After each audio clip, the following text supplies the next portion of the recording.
ભવાનભાઈ, એક છોકરી ગુમ થઈ ગઈ છે. કાલે જંગલમાં થાક્યા હોવાથી રાત્રે બધાને બહુ સરસ ઊંઘ આવી હતી. આજે જવાનું હતું, સવારે વહેલા ઉઠવાનું હતું પણ કોઈ ઉઠ્યું નહીં, તેથી મંથન ગુસ્સે થયો હતો. તેણે તેના રૂમની બહાર આવીને અંકિત અને જલ્પેશના રૂમનું બારણું ખખડાવ્યું. જલ્પેશે બારણું ખોલ્યું.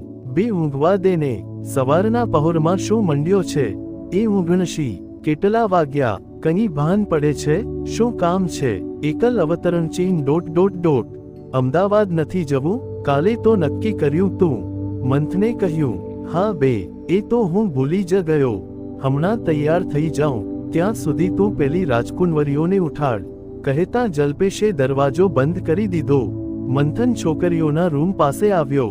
તેણે દરવાજો ખખડાવ્યો. રાહીએ દરવાજો ખોલીને માર્કનું સ્મિત વેર્યું. મંથનનો ગુસ્સો ઉડી ગયો. તેની નજર લો કટની નાઇટી પર પડી. ક્ષણવાર તે તાકી રહ્યો, પછી રાહી સામે જોઈને બોલ્યો. તું હજુ તૈયાર નથી થઈ? હું તો તૈયાર જ છું. બસ કપડાં બદલી લઉં એટલી વાર. તેણે નાઇટીના બટન સાથે રમતા કહ્યું. તન્હા અને માર્ગી ક્યાં છે? માર્ગી બાથરૂમમાં છે. તારે જવું છે? અંદર તરફ ઈશારો કરતાં રાહી બોલી. મંથનના ચહેરા પર સ્મિત આવી ગયું. તેણે પોતાના મનની ઈચ્છા દબાવતા કહ્યું. અને તન્હા ક્યાં છે? ખબર નહીં, તે રૂમમાં નથી. આઈ થિંક વોક કરવા ગઈ હશે. આ કંઈ વોક કરવાનો ટાઈમ છે?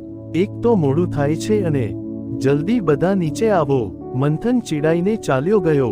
મંથન અને વિહંગ તૈયાર થઈ ગયા હતા.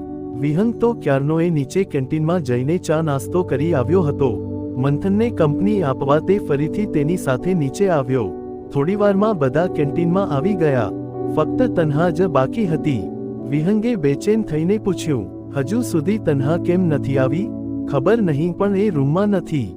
માર્ગી બોલી. તો ક્યાં ગઈ હશે? વિહંગ ઊભો થઈ ગયો. ત્યાં ભવાન આવતો દેખાયો. વિહંગે તેને પૂછ્યું. તમે તન્હાને જોઈ છે? ભવાન તેની સામે જોઈ રહ્યો. તન્હા, વો લંબી પતલી લડકી. વિહંગે તેનું વર્ણન કરતા કહ્યું. વો છોરી, મને ના ખબર, અટે જ હોવેગી. ત્યાં સુશીલા ચા નાસ્તો લઈને આવી. તેને જોઈને રાહીએ પૂછ્યું. સુશીલા, તૂને વો લંબી પતલી લડકી કો દેખા હૈ? મને પતા કોની. તેણે ઘૂંઘટ થોડો ઊંચો કરતા કહ્યું. વિહંગે ભવાનને કહ્યું. ચાલો, આપણે આજુબાજુ તપાસ કરીએ. ભવાન વિહંગ સાથે બહાર ચાલ્યો ગયો. બધા અંદર વાતો કરતા નાસ્તો કરવા લાગ્યા. તન્હા અચાનક ગુમ થઈ હોવાથી બધા થોડા ડરી ગયા હતા. માર્ગી અને જલ્પેશને આમાં કોઈ ભૂતપલિતનો હાથ હોવાની શંકા હતી. રાહીને લાગતું હતું કે તે ક્યાંક ચાલી ગઈ હશે. મંથનને ભવાન ઉપર શંકા જતી હતી. બધા ચર્ચા કરતા હતા ત્યાં અંકિત ઊભો થતા બોલ્યો. આમ વાતો કરે તન્હા નહીં મળે. ચાલો, બધા મારી સાથે, આપણે પણ તેને શોધીએ. અંકિતની પાછળ બધા બહાર આવ્યા. સૂરજ ખાસો ઉપર ચડી ગયો હતો. વાતાવરણ હૂંફાળું હતું. રાત્રે ભયાનક લાગતી ટેકરી અત્યારે શાંત અને સૌમ્ય લાગી રહી હતી. અંકિત પણ ટેકરી સામે જોઈ રહ્યો હતો. તેણે મંથન સામે જોતા કહ્યું. મને લાગે છે કે આપણે પેલી ટેકરી ઉપર તપાસ કરવી જોઈએ. પણ તન્હા શું કામ એટલે દૂર જાય? માર્ગીએ શંકા વ્યક્ત કરી. એ ન જાય, પણ કોઈ તેને ઉઠાવીને લઈ ગયું હોય તો? હા, સંકેતની વાત સાચી છે. આપણે ત્યાં તપાસ કરવી જોઈએ. જલ્પેશ અંકિત સાથે સંમત થયો. તે જોઈને મંથન, માર્ગી અને રાહી પણ તેની સાથે જવા તૈયાર થઈ ગયા. તેઓ હવેલીના જામપા પાસે આવ્યા હશે ત્યાં સામેથી ભવાન અને વિહંગ આવતા દેખાયા. દૂરથી જ સંકેતે બૂમ મારીને પૂછ્યું. શું થયું? કંઈ ખબર મળી? ના, અમે પેલી ટેકરી પર જઈ આવ્યા. ટેકરીની આસપાસ પણ તપાસ કરી. કશું મળ્યું નહીં. કોઈ નિશાની પણ મળી નહીં. તો હવે શું કરીશું? માર્ગીને ચિંતા થતી હતી. અમે તો હવેલીની ચારે બાજુ પણ શોધી વળ્યા. બધા ચાલતા છત્રીઓ પાસે આવ્યા. ભવાનભાઈ, તમે કંઈક કરો. આ ગંભીર બાબત છે. એક છોકરી ગુમ થઈ ગઈ છે. મંથને ભવાન સામે કતરાઈને જોતા કહ્યું. ભવાનને પણ શું કરવું તે સમજાતું ન હતું. હા, આ કંઈ નાની વાત નથી. મને તો લાગે છે આપણે પોલીસને ઇન્ફોર્મ કરવું જોઈએ. માર્ગીની વાત સાથે બધા સંમત થયા. અહીં ફોન પણ ચાલતો નથી. આટલી મોટી હવેલી છે પણ ફોનની વ્યવસ્થા નથી. એકાદ લેન્ડલાઇન ફોન તો હોવો જ જોઈએ. ઇમરજન્સીમાં શું કરવાનું? હાસ તો પાછો પેલો મેનેજર કહેતો હતો કે તમે યાદ રાખશો તેવી ટ્રીપ છે. યાદ તો રહેશે જ. જો આવી ખબર હોત તો હું તો અહીં આવી જ ન હોત. ભવાન, ચાલો આપણે નજીકના ગામમાં જઈને પોલીસને કોલ કરીએ, વિહંગ બોલ્યો. ભવાન તેની સામે જોઈ રહ્યો પછી બોલ્યો, ચલો, मैं मैनेजर साहेब से बात करूंगा. કહેતો ભવાન ચાલવા લાગ્યો. તેની પાછળ જતા વિહંગ બોલ્યો, હું તમારી સાથે આવું છું. હું પણ આવું છું, કહેતા સંકેત ચાલવા લાગ્યો. પાછળ ફરીને તેણે માર્ગીને કહ્યું, તમે લોકો અહીં જ રહેજો, અમે આવીએ જલ્દી આવી જઈશું. માર્ગી ઉદાસ નજરે તેની સામે જોઈ રહી. અહીંથી 40 કિલોમીટર દૂર આહવા આવેલું હતું. આહવામાં પોલીસ સ્ટેશન હતું.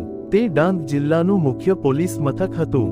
વાહન લઈને આહવા જવું હોય તો પણ એકાદ કલાક લાગે, એટલે આહવા તો જવાય તેમ ન હતું. ભવાનના કહેવા પ્રમાણે અહીંથી 6 કિલોમીટર દૂર આવેલા પીપલાઈ દેવી ગામમાં એસટીડી બૂથ હતું. જંગલની નાનકડી કેડી પર ત્રણેય જણ ઝડપથી ચાલતા જઈ રહ્યા હતા. બીજો કોઈ દિવસ હોત તો તેમણે જંગલને મન ભરીને માણ્યું હોત, પણ આજે વાત જુદી હતી. લગભગ 40 મિનિટમાં તેઓ ગામમાં પહોંચી ગયા. ભવાને બૂથ પરથી ગેમિંગ કંપનીના મેનેજર સજ્જનકુમારને કોલ કરીને બધી વાત કરી. છોકરી ગુમ થઈ હોવાની વાત સાંભળીને તે પણ ડરી ગયા. વિહંગે પણ તેની સાથે વાત કરીને પરિસ્થિતિનો ચિતાર આપ્યો. વિહંગે તેમને કડક શબ્દોમાં કહી દીધું, તમે આવી કેવી જગ્યા રાખી છે? અહીં નથી કોઈ મોબાઈલનું નેટવર્ક આવતું કે નથી લેન્ડલાઇન ફોન. ભાઈ, તમારી વાત સાચી છે. અમે આ હવેલી હમણાં ખરીદી છે, એટલે થોડાક દિવસોમાં ફોન આવી જશે. તમે ચિંતા ના કરતા, હું જાતે જ ત્યાં આવું છું. તમને આવતા વાર લાગશે, ત્યાં સુધી અમારે શું કરવાનું? તમે થોડીક ધીરજ રાખો, હું ભવાનને કહી દઉં છું. તે આદિવાસીઓની મદદ લઈને છોકરીને શોધી કાઢશે. મેનેજરની વાત માન્યા સિવાય બીજો કોઈ રસ્તો ન હતો. વિહંગે ફોન મૂકી દીધો અને તરત જ આહવા પોલીસ સ્ટેશને ફોન લગાવ્યો. ભવાનને ખબર પડતા તેણે કહ્યું, શેઠ આવે હે, પોલીસ કો કે ને કી જરૂરત કોની. પણ વિહંગે તેની વાત માની નહીં. થોડીવારે સામેથી ઇન્સ્પેક્ટર સુખસિંહ સાથે વાત થઈ. પહેલા તો તેણે ફરિયાદ લેવાના બદલે આજુબાજુ શોધવા કહ્યું. તે પછી ભવાનની સાથે વાત કરીને તેને ખખડાવ્યો. વિહંગે ફરીથી સુખસિંહ સાથે વાત કરીને ફરિયાદ લખવા દબાણ કર્યું અને ધમકી પણ આપી, જો તમે ફરિયાદ નહીં લો અને છોકરીને કંઈ થઈ જશે તો તમારી જવાબદારી રહેશે. હું કમિશનરને ફોન કરીને જણાવું છું. અરે, તમે શાંતિ રાખો, હું જાતે જ ત્યાં આવું છું. મને બધી વિગતો લખાવો. વિહંગે તન્હા વિશેની વિગતો લખાવી. સુખસિંહે જલ્દી જ તન્હાને શોધી કાઢવાનું વચન આપતા કહ્યું, તમે ચિંતા ના કરો, બધું ઠીક થઈ જશે.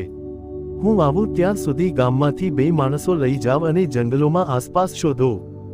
ભવાન, વિહંગ અને અંકિત હવેલી પર પાછા આવ્યા ત્યારે બપોરના 3 વાગી ગયા હતા. બધા તેમની રાહ જોઈ રહ્યા હતા. વિહંગે તેમને આખી વાત જણાવીને કહ્યું, પોલીસ ફરિયાદ કરી છે. આહવાથી પોલીસને આવતા 1.5 કલાક થશે, ત્યાં સુધી આપણે શોધવાનું ચાલુ રાખવું પડશે. આ 2 માણસો ગામડેથી આવ્યા છે, તેઓ જંગલના ભૂમિયા છે. ભવાન અને આ માણસો તન્હાને શોધવા જશે.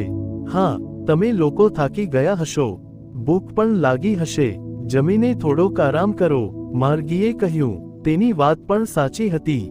વિહંગ અને સંકેતને પણ ભૂખ લાગી હતી. મુસીબતમાં કાયમ સાથે રહેનારા 6 મિત્રોના ચહેરા પર ચિંતાના વાદળો ઘેરાયા હતા. તન્હા જીવતી હશે કે કેમ, એવી આશંકા સહુના મનમાં રમતી હતી.